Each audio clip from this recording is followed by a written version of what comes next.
Bonus top 10 headlines के प्रायोजक हैं। 10th 12th फेल व कंपार्ट स्टूडेंट बचाएं अपना साल थ्रू NIOS। संपर्क करें सनब्राइट एकेडमी सीगरा व पांडीपुर वाराणसी।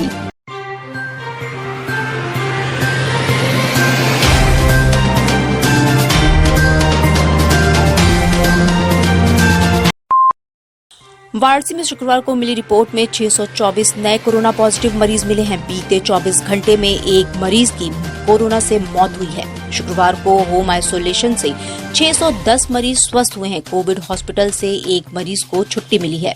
वाराणसी में तीसरी लहर में अब तक 8,120 पॉजिटिव मरीज मिल चुके हैं। इनमें से 4,238 लोग स्वस्थ हो चुके हैं, जबकि एक्टिव केसों की संख्या 3,881 है। वाराणसी के सारनाथ पुलिस ने मोबाइल लूट के आरोपित जोड़े को शुक्रवार को चंद्रा चौराहे के पास से गिरफ्तार कर लिया। दोनों के पास से पुलिस ने लूट का मोबाइल भी बरामद किया है। आशापुर चौकी प्रभारी अखिलेश वर्मा के अनुसार पूछताछ में दोनों ने बताया कि वे आशापुर में किराए के मकान में रहते थे। दोनों महंगे शौक व अय्याशी के लिए मोबाइल लूट की घटना को अंजाम देते थे। बीते 6 जनवरी को दोनों ने आशापुर बाजार स्थित फ्लाईओवर के पास मोबाइल छीना था। वहीं घटनास्थल के पास लगे सीसीटीवी कैमरे फुटेज से इनकी पहचान हुई थी। पकड़ा गया युवक आजमगढ़ और युवती गाजीपुर की रहने वाली है। वाराणसी के चेतगंज थाना क्षेत्र में हुई अवधेश राय की हत्या में मुख्य गवाह अजय राय शुक्रवार को वाराणसी कचहरी पहुंचे। इस दौरान MP MLA कोर्ट में हुई सुनवाई के समय सुरक्षा कवर नहीं मिलने से अजय राय आक्रोशित दिखे और इसे कोर्ट के आदेशों की अवहेलना बताया। उन्होंने कहा कि हाई कोर्ट की स्पेशल बेंच ने मुझे हर पेशी पर सुरक्षा कवर प्रदान करने का आदेश दिया है, लेकिन आज भी जिला प्रशासन या पुलिस ने मुझे कोई भी सुरक्षा नहीं मुहैया कराई। बता दें, अजय राय अवधेश राय हत्याकांड में मुख्य गवाह हैं और मुख्तार अंसारी आरोपी हैं। साथ ही उन्होंने ये भी कहा कि मेरे अपील के बाद भी इस मामले की सुनवाई को वाराणसी MP MLA कोर्ट में ट्रांसफर किया गया। जो भी गवाह हों इस तरीके के, उनको पूरी सुरक्षा दिया जाए, उनको सुरक्षा कवर दिया जाए। और निश्चित तौर से ये चुनाव का समय चल रहा, मैं कैंडिडेट भी हूँ पिंडरा से, उसके बावजूद भी मैं न्यायालय के आदेश जो है उसका पालन करते हुए मैं आ रहा हूँ। और निश्चित अपनी जान को जोखिम में डाल के हम लोग लगातार ये लड़ाई लड़ रहे हैं। उसके बावजूद भी ये व्यवस्था मुझे नहीं दी गई। मैं निश्चित तौर से ये कहना चाहूँगा कि ये जो व्यवस्था की जा रही है ठीक नहीं, उचित नहीं है। ये जान के साथ खिलवाड़ किया जा रहा है। आजादी की 75वीं वर्षगांठ के अंतर्गत हो रहे अमृत महोत्सव के आयोजन की कड़ी में 24 जनवरी को बनारस रेल इंजन कारखाना में राष्ट्रीय बालिका दिवस धूमधाम से कोविड नियमों को सुनिश्चित करते हुए मनाया जाएगा। इस बात की जानकारी बरेगा की महाप्रबंधक अंजलि गोयल ने वर्चुअल बैठक के माध्यम से संबंधित अधिकारियों को देते हुए निर्देशित किया। बता दें कि इस अवसर पर विभिन्न कार्यक्रम आयोजित किए जाएंगे। इस दौरान खुद महाप्रबंधक वर्चुअल माध्यम से सभी बालिका प्रतिभागियों को संबोधित कर उनका उत्साह भी बढ़ाएंगी।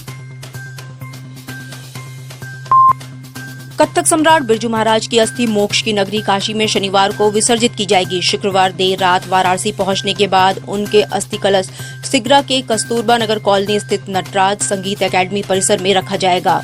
यहाँ संगीतज्ञ और अन्य गणमान्य लोगों के अलावा उनके प्रशंसक उनका अंतिम दर्शन करेंगे। उनकी अस्थियां 80 घाट पर बीच गंगा में प्रवाहित की जाएंगी। वहीं इसके पहले 80 घाट पर अस्थि कलश के वैदिक रीति रिवाज से पूजन किया जाएगा। वाराणसी के काशी हिंदू विश्वविद्यालय में विभिन्न समस्याओं को लेकर आज ABVP द्वारा केंद्रीय कार्यालय पर प्रदर्शन किया गया। इस दौरान प्रदर्शन कर रहे छात्रों और कार्यकर्ताओं ने कुलपति से मुलाकात कर अपना मांग पत्र भी सौंपा, जिसमें विद्यार्थी परिषद द्वारा कृषि विज्ञान संस्थान में फीस वृद्धि का मुद्दा, शास्त्री एवं आचार्य को स्नातक एवं परास्नातक की डिग्री की मान्यता देने का मुद्दा एवं लंबित शोध वृत्ति जारी करने सहित 12 सूत्रीय मांगों को शामिल किया गया। वहीं छात्रों ने कहा कि विद्यालय प्रशासन ने अगर हमारी मांगे नहीं मानी तो हम आगे बड़े आंदोलन करेंगे। आगे देखिए, इससे बड़ा आंदोलन करने के लिए हम सभी छात्र बाध्य होंगे। हमारी 12 सूत्रीय मांग है, जिसमें जो है सर सुंदरलाल छात्रावास में हिलडारी, पुरानी हिलडारी जो व्यवस्था बहाली की मांग हो, चाहे सुरक्षा गार्डों का जो वेतन रुका हुआ है वो बहाल करने की मांग हो।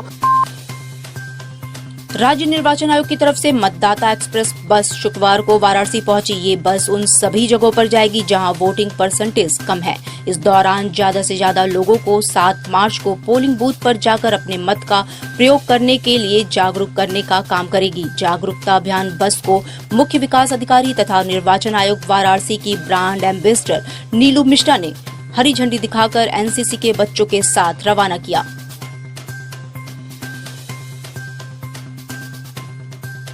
जी, राज्य निर्वाचन आयोग की तरफ से वाराणसी जनपद में मतदाता एक्सप्रेस आई है, जिसका अभी शुभारंभ हमारे मुख्य विकास अधिकारी जो नोडल अधिकारी स्वीप उन्होंने किया।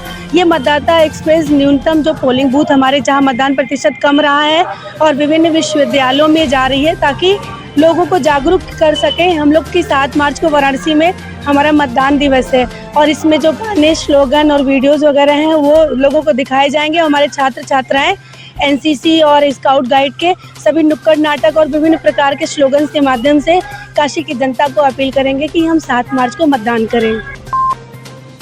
7 बार वाराणसी शहर दक्षिणी से विधायक रहे श्यामदेव राय चौधरी ने लोगों से आगामी चुनाव में बढ़ चढ़कर मतदान करने की अपील की है। उन्होंने लाइव वीएनएस से विशेष बातचीत में कहा कि मैंने अपने 7 बार के कार्यकाल में काशी को बहुत से उतार चढ़ाव से गुजरते देखा है, लेकिन पिछले 7 सालों में मोदी जी के यहाँ से प्रधानमंत्री बनने के बाद काशी और शहर दक्षिणी का जो विकास हुआ है वो मेरे 7 बार के कार्यकाल में जमीन और आसमान का फर्क है। सक्रिय राजनीति से संन्यास ले चुके श्यामदेव राय चौधरी दादा ने बताया कि शहर दक्षिणी एक बहुत महत्वपूर्ण सीट है। ये इलाका शहर के प्रबुद्ध जनों का गढ़ भी है। महत्वपूर्ण सीट है। वाराणसी एक धार्मिक नगरी है, पर्यटन की नगरी है, शिक्षा का अगर कहिए तो शिक्षा की राजधानी भी है। तो इन सारे महत्व को देखते हुए काशी का अपना महत्व है, लेकिन उसमें भी शहर दक्षिणी चूँकि एकदम प्रबुद्ध लोगों का ज़्यादातर यहाँ निवास है। तो पहले जहाँ हमको अनशन करना पड़ता था काशी के लिए, बिजली के लिए, वहीं अब बिजली अनवरत मिल रही है, तो बहुत अंतर है। किन्नर समाज की महामंडलेश्वर स्वामी लक्ष्मी नारायण त्रिपाठी गुरुवार को एक निजी कार्यक्रम में शिरकत करने वाराणसी पहुंची। इस दौरान उन्होंने श्री काशी विश्वनाथ धाम को अद्भुत बताते हुए प्रधानमंत्री की तारीफ की। वहीं दल बदल करने वाले नेताओं को आड़े हाथों लेते हुए कहा कि मतदाता इनसे बच के रहें। ऐसे नेता वोटरों से सिर्फ खेलने का काम करते हैं। ये पूछे जाने पर कि वो किसके साथ हैं तो उन्होंने जवाब दिया कि वो सत्य के साथ है और सत्य की ही जीत होगी। पर मुझे लगता है जो सत्य को किसी बात का डर नहीं रहता।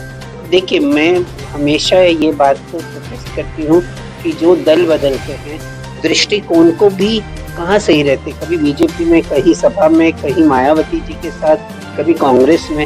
मुझे ऐसे नेता कभी नहीं पसंद, ऐसे नेता कभी मुझे पसंद नहीं आए, क्योंकि ये वोटर्स के साथ खिलवाड़ करते हैं। आप अपने एक पद पे खड़े रह के आप अपने लिए चुनाव जीतिए, इलेक्शन जीतिए, और मेरे हिसाब से दल बदलू नेता से बच के रहें, क्योंकि ये बहुत डेंजरस होता है।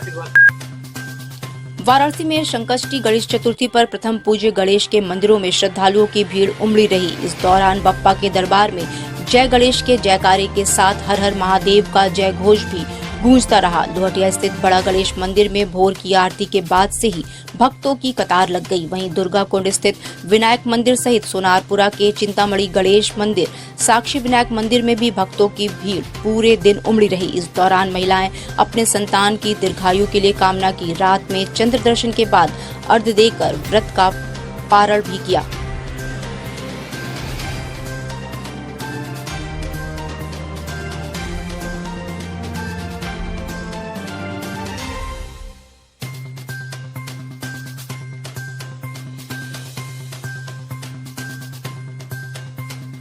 हमारे यहाँ ये सनातन धर्म की एक ये धरोहर है, इसको हम लोग लेकर चल रहे हैं और आगे भी भगवान की कृपा से चलती रहे। बाबा का पंचामृत से स्नान हुआ है, पुष्पों से श्रृंगार हुआ है और अभी दोपहर में 1 बजे फलाहार का भोग लगेगा। शाम को दिव्य झांकी का दर्शन प्राप्त होगा आप सभी को।